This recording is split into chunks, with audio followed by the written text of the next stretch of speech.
जय Hind. Study class में आपका स्वागत है। आज हम आप सबों को कस्तूरी हिंदी क्लास 6 का अध्याय 6 हम पढ़ाएंगे, इसका प्रश्न उत्तर। तो कृपया कॉपी और पेन अपने पास रखें और इस वीडियो को शुरू से अंत तक देखें। और यदि इस वीडियो को अच्छा लगा तो दोस्तों के साथ या अन्य साथियों के साथ भी इस वीडियो को शेयर करें। ठीक है, तो इस क्वेश्चन को आंसर करने के लिए कॉपी और पेन अपने पास रखें। ठीक है, तो ज़बानी बताओ, ये मौखिक क्वेश्चन आंसर है। पहला प्रश्न है, लेखिका का गंगा बाबू से परिचय कितना पुराना था? तो इसका उत्तर होगा, लेखिका का गंगा बाबू से परिचय 10 वर्ष पुराना था। ठीक है, तो दूसरा क्वेश्चन है, लेखिका को संस्मरण का ककहरा किसने सिखाया था? तो इसका उत्तर होगा, लेखिका को संस्मरण का ककहरा गंगा बाबू ने सिखाया था। ठीक है, तीसरा प्रश्न है, लेखिका ने गंगा बाबू को क्या कहने की सलाह दी थी? तो इसका उत्तर होगा, लेखिका ने गंगा बाबू को संस्मरण लिखने की सलाह दी थी।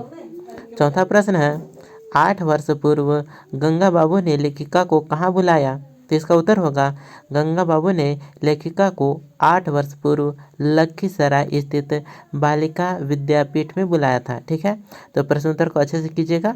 ठीक है, पांचवा प्रश्न है, बालिका विद्यापीठ से कन्याओं को किस प्रकार विदा किया जाता था? तो इसका उत्तर होगा, बालिका विद्यापीठ से कन्याओं को ठीक उसी प्रकार विदा किया जाता था जैसे पुत्री को उसके मायके से विदा किया जाता था। ठीक है, तो इसी प्रकार सही आंसर कीजिएगा। छठा प्रश्न है, बालिका विद्यापीठ किसकी प्रिय शिक्षण संस्था थी?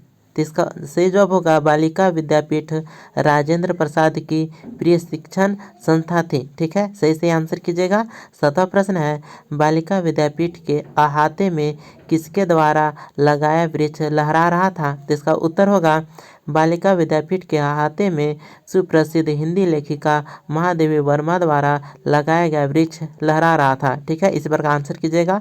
आठवां प्रश्न है, लेखिका ने किऊल से आगे की यात्रा कैसे तय की? तो इसका सही जवाब होगा, लेखिका ने किऊल से आगे की यात्रा कार द्वारा तय की। ठीक है, तो ये सभी मौखिक प्रश्न है। ठीक है, एक लाइन में आंसर क्वेश्चन करने के लिए है, तो ये मौखिक प्रश्न है। ठीक है, इसका आगे का प्रश्न है, भारतीय बेटा किस कार्य को करने में कार्पण्य नहीं दर्शाता है? ठीक है, तो इसका उत्तर होगा, भारतीय बेटा अपने बाप के श्राद्ध तर्पण करने में कभी कार्पण्य नहीं दर्शाता है। ठीक है, तो ये मौखिक प्रश्न उत्तर था। अब है सो लिखित प्रश्न उत्तर रहेगा, कलम उठाओ। ठीक है, इन प्रश्नों के उत्तर संक्षेप में दे।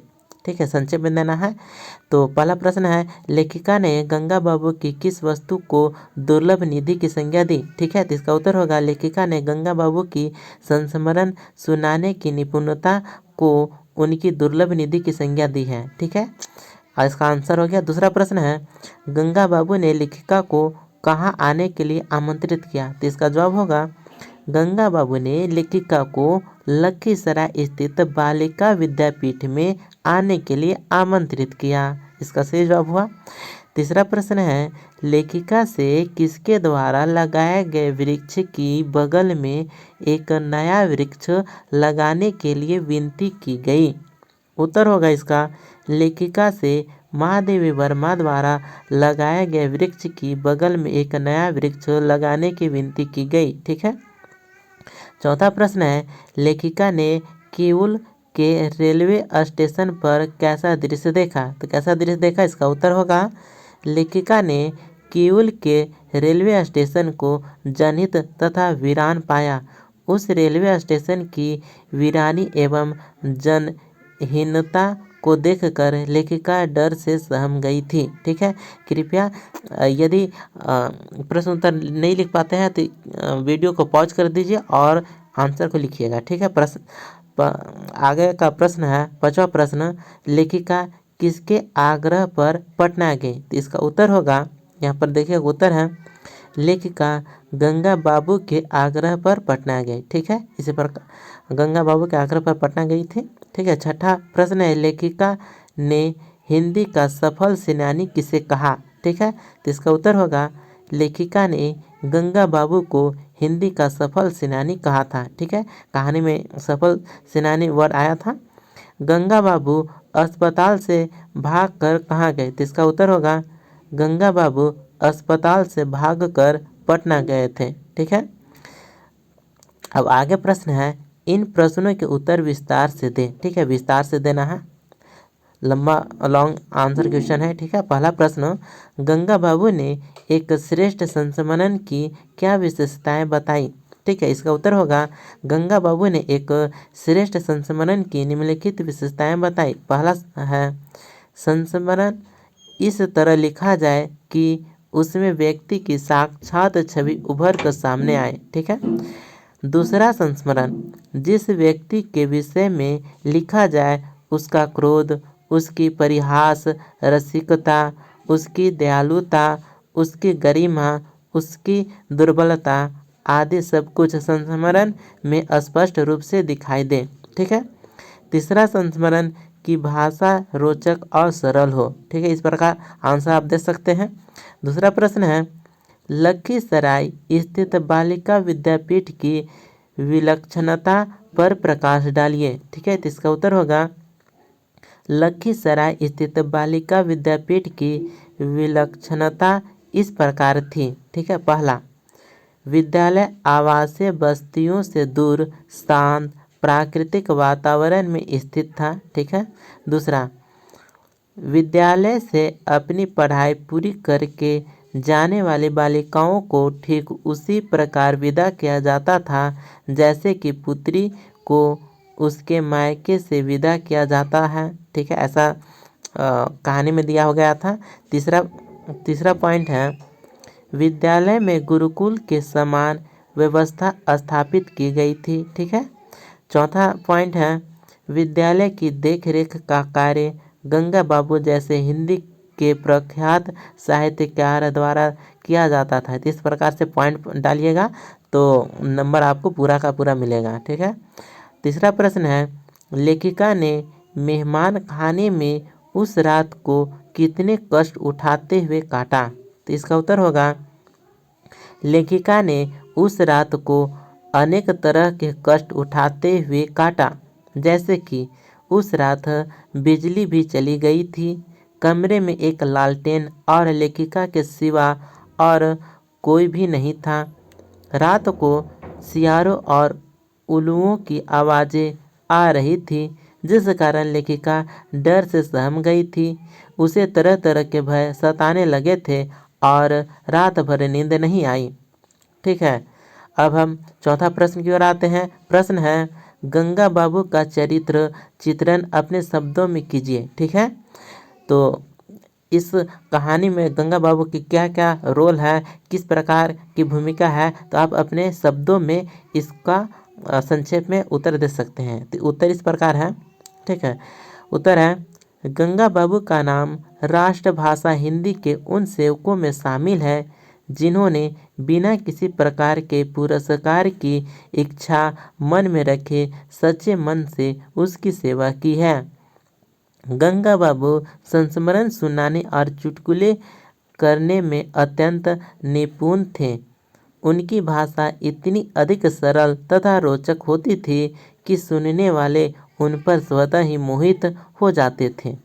लेखिका शिवानी के लिए तो गंगा बाबू सबसे बड़े प्रेरणा स्रोत थे। उनकी दृष्टि में गंगा बाबू हिंदी के सफल सेनानी थे जिनका साहित्य कई विधाओं पर पूर्ण अधिकार था। उनके असल व्यवहार तथा चरित्र का परिचय बालिका विद्यापीठ के वातावरण में स्वतः ही मिल जाता है। बालिका विद्यापीठ में अपनाए जाने वाले शुद्ध भारतीय संस्कार गंगा बाबू के ही देन थे।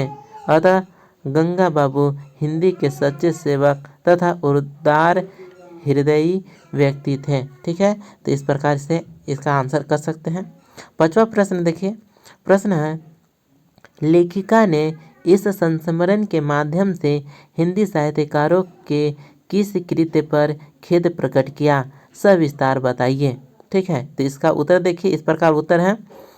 उत्तर इसका है, लेखिका ने इस संस्मरण के माध्यम से हिंदी साहित्यकारों के विभिन्न प्रकार के कृत्यों पर खेद प्रकट किया है, जैसे कि वे अपनी मातृभाषा की निस्वार्थ भाव से सेवा करने के बजाय विभिन्न सभाओं में केवल उसकी जय जयकार करने में ही समय बिताते हैं। हिंदी के बड़े लेखकों और उसके सेवक की मृत्यु पर केवल शोक सभाएं ही मनाते हैं, उनसे प्रेरणा प्राप्त करके हिंदी की प्रगति के लिए कोई ठोस कार्य नहीं करते। उसके सच्चे सेवकों को जो सम्मान और स्थान दिया जाना चाहिए वह कभी नहीं दिया जाता, मात्र औपचारिकताओं का ही निर्वाह किया जाता है। ठीक है, तो ये लॉन्ग आंसर क्वेश्चन था। अब आइए इसके ग्रामर पर। ठीक है, भाषा मंच। अब ग्रामर, अब इसको हम पढ़ेंगे। ठीक है, पहला ग्रामर है भाषा मंच में निम्नलिखित शब्दों के विपरीतार्थक लिखिए। ठीक है, उल्टा शब्द लिखना है, जैसे सराहना का बुराई, सफल असफल, टेढ़ा सीधा। ठीक है, विपरीत शब्द उल्टा शब्द लिखना है, अपोजिट शब्द। जीवित का मृत्यु, माहिर निकम्मा, कृपण उदार, कठिन सरल, मिठास कड़वाहट। ठीक है, अब भाषा मंच का दूसरा क्वेश्चन है, दिए गए संयुक्ताक्षरों से बने दो दो शब्द लिखिए, जैसे आधादंसा प्लस म, सम पढ़ाएंगे तो इससे बनने वाला शब्द है स्मरण। ठीक है, इसके अलावा दो शब्द है स्मारक, स्मरना। ठीक है, आगे है आधा त प्लस थ, तो तथ हुआ, तो जैसे उत्थान, उत्थान है तो उत तथ है ना, तो तथ आया, तो इससे दो शब्द और है उत्थापक और उत्थिपक, सॉरी उत्थिक। ठीक है, तो आगे है आधा दंसा प्लस या से है, तो इसका उदाहरण है स्या, और इसका दो अन्य संयुक्ताक्षर है गया स्थान सस्य। ठीक है, आगे आधा व प्लस य, तो वह है जिसे कर्तव्य। इसके अलावा दो शब्द हैं व्यवस्था व्यवहार, इस प्रकार से दो दो शब्द लिखना है। तीसरा क्वेश्चन है, दिए गए शब्दों से विशेषण बनाएं। ठीक है, तो विशेषण बनाना है, संज्ञा सर्वनाम विशेषण ये सब पढ़े होंगे। तो विशेषण किसे कहते हैं, ये इसका जवाब यदि आप जानते हैं तो कृपया कमेंट में हमें ज़रूर बताएं कि विशेषण किसे कहते हैं। ठीक है, तो रूप का विशेषण क्या हुआ, तो रूपवान। स्मृति का विशेषण स्मार्ट। हृदय का विशेषण हार्दिक। ठीक है, हमें पता है कि विशेषण क्या है, लेकिन आप जानते हैं कि नहीं ये थोड़ा सा आप बताइएगा कमेंट में कि विशेषण किसे कहते हैं। ठीक है, हास्य, हास्य का विशेषण हास्यास्पद। ठीक है, दुख का विशेषण तो दुखी। रस का रसीला, देह का दैहिक। ठीक है, ये सब विशेषण हो गया। चौथा क्वेश्चन है, निम्नलिखित शब्दों में से उपसर्ग तथा प्रत्यय अलग करके लिखिए। ठीक है, उपसर्ग और प्रत्यय आप समझते हैं। उपसर्ग मतलब शब्द का पहले का शब्द है। ठीक है, प्रत्यय मतलब अंतिम वाला शब्द होता है, जैसे अलौलिकता। ठीक है, इसमें अ आया उपसर्ग, लैलिक है, अंतिम में अत्ता आया, तो अ है उपसर्ग, आता है प्रत्यय। शब्द के पहले आता है उपसर्ग, अंत में आता है प्रत्यय। ठीक है, अलौलिकता का उपसर्ग अ और प्रत्यय ता है, तो अधन लैलिक धन ता। ठीक है, अगला शब्द है अनुदारता, इसमें अनुधन दार धन ता। ठीक है, तो उपसर्ग अनु है और प्रत्यय ता है। ठीक है, अगला शब्द है विसंगति, इसमें वि धन संगत धन ई, तो वि उपसर्ग हो गया और ई प्रत्यय हो गया। ठीक है, अगला शब्द है अपमानित, का इसका बनेगा अप धन मान धन इत, इसमें अप उपसर्ग हो गया और इत प्रत्यय। ठीक है, अगला 5वां प्रश्न, यहाँ ही भी तो तथा भर निपात दिए हुए हैं, इसलिए दो दो शब्द बनाइए। ठीक है, जैसे ही, मोहन ही जा रहा है। ठीक है, तो दो दो वाक्य है, इसको अपने से बना सकते हैं, जैसे कमल ही तो है, कमल ही है। ठीक है, जैसे शहर का नाम है, जैसे दिल्ली ही तो जा रहा है, ठीक है। जैसे भी, मोना भी जा रही है, ठीक है। साथ में चंचल भी है, जैसे कलम कॉपी के साथ पेन भी है, ठीक है। तो मुझे जाने तो दो, उसे खाने तो दो, ठीक है। उसे तैरने तो दो, ठीक है। धावक को दौड़ने तो दो, जैसे भर, मैं उसे जानता भर हूँ, वह मुझे देखा भर है, ठीक है। तो इस प्रकार से दो दो वाक्य बन जाएगा। अगला है परख के मंच पर, ठीक है। पहला प्रश्न, संस्मरण की तरह डायरी लेखन भी एक विशेष साहित्यिक विद्या है, ठीक है। क्या आप इस विद्या पर संक्षिप्त प्रकाश डाल सकते हैं? तो इसका उत्तर होगा, डायरी लेखन साहित्य की एक अनोखी विद्या है। डायरी लेखन से तात्पर्य अपने प्रतिदिन के अनुभवों को रात्रि को सोने से पहले डायरी में लिखने की आदत से है। डायरी लेखन करते समय निम्नलिखित बातों का ध्यान रखना चाहिए, ठीक है। पहला पहला पॉइंट है, डायरी लेखन नियमित रूप से करना चाहिए। डायरी अगर लिखोगे तो नियमित रूप से प्रतिदिन उसको मेंटेन करो, उसको लिखो, ठीक है। दूसरा पॉइंट है, डायरी में अपने अनुभवों को बढ़ा चढ़ाकर नहीं लिखना चाहिए, ठीक है। तो अपने मन मुताबिक नहीं लिखना चाहिए, ठीक है। अतिशयोक्ति नहीं करना चाहिए, बढ़ा चढ़ा कर नहीं लिखना चाहिए, जो है वही चीज़ संक्षेप में लिखना चाहिए, बल्कि उन्हें निष्पक्ष भाव से लिखना चाहिए। निष्पक्ष मतलब बिना किसी पक्ष पर, मतलब अपना गलती है तो अपना गलती लिखो और दूसरा गलती है दूसरा, मतलब निष्पक्ष भाव रखो, ठीक है। तीसरा पॉइंट, अपनी बात को कहने के लिए सरल तथा स्पष्ट भाषा का प्रयोग करना चाहिए। ऐसा भाषा लिखो कि जल्दी से समझ जाए, सरल भाषा हो, अपनी भाषा में होना चाहिए, अपनी मातृभाषा में। चौथा पॉइंट, अपनी डायरी को अपने तक ही सीमित रखने का प्रयास करना चाहिए। डायरी में बहुत सारा चीज़ रहता है जो जिस सभी को जानने योग्य नहीं रहता है, इसलिए डायरी को अपने पास रखें, न किसी को दे और न ही देखने दे, ठीक है। ऐसे जगह रखें जिससे किसी को हाथ न लगे। पांचवा पॉइंट है, डायरी में अपने गंभीर नकारात्मक भावों को उजागर न ही करें तो बेहतर है। मतलब तुम्हारे में क्या कमी है इस चीज़ को व्याख्या नहीं करें, उसमें मेंटेन नहीं करें। अगर गलती से किसी के पास चला गया डायरी तो जान जाएगा कि क्या नकारात्मक है, तो वह और भी गलत काम उठा सकता है। दूसरा पॉइंट, आप अपना डायरी बार बार देखेंगे, ठीक है। तो अगर नकारात्मक भाव है तो बार बार नकारात्मक भाव मन में आते रहेगा, इसलिए पॉजिटिव शब्द ही लिखें। दूसरा प्रश्न है, शिवानी की भाषा शैली को अपने शब्दों में व्यक्त कीजिए। मतलब शिवानी की भाषा कैसी है, वह रोचक है, सरल है, समझ में आता है कि नहीं, उसमें क्या कमी है, क्या है, तो इसके बारे में लिखना है। तो इसका उत्तर होगा, शिवानी हिंदी की सुविख्यात लेखिकाओं में से एक थी। उन्होंने साहित्यिक रचनाओं को लिखने के लिए अपनी ही एक विशेष शैली एवं भाषा को अपनाया है। उनकी भाषा शैली की निम्नलिखित विशेषताएं हैं, ठीक है। क्या विशेषताएं देखिएगा। पहला पॉइंट, उन्होंने सरल, रोचक तथा स्पष्ट भाषा के जरिए अपने मन के भाव को प्रकट करने का प्रयत्न किया है, ठीक है।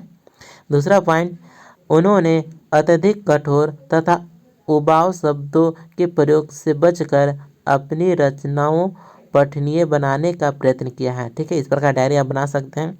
तीसरा पॉइंट है, उन्होंने सरल तथा लोकप्रिय बिंबों के माध्यम से अपनी रचनाओं में रोचकता पैदा की है, ठीक है।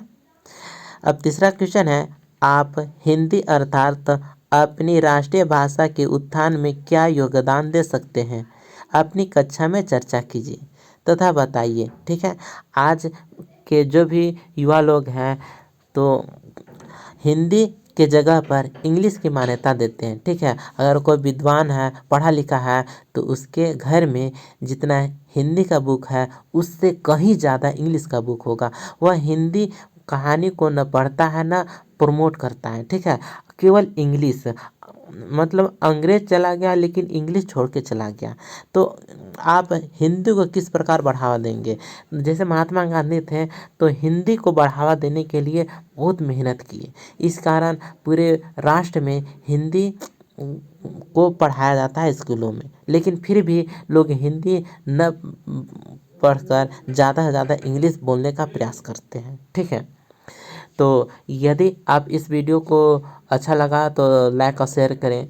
ठीक है, और नए हैं इस चैनल पे तो सब्सक्राइब जरूर करें। यह वीडियो आपको कैसा लगा हमें कमेंट में ज़रूर बताएं। मिलते हैं अगले वीडियो में। जय हिंद।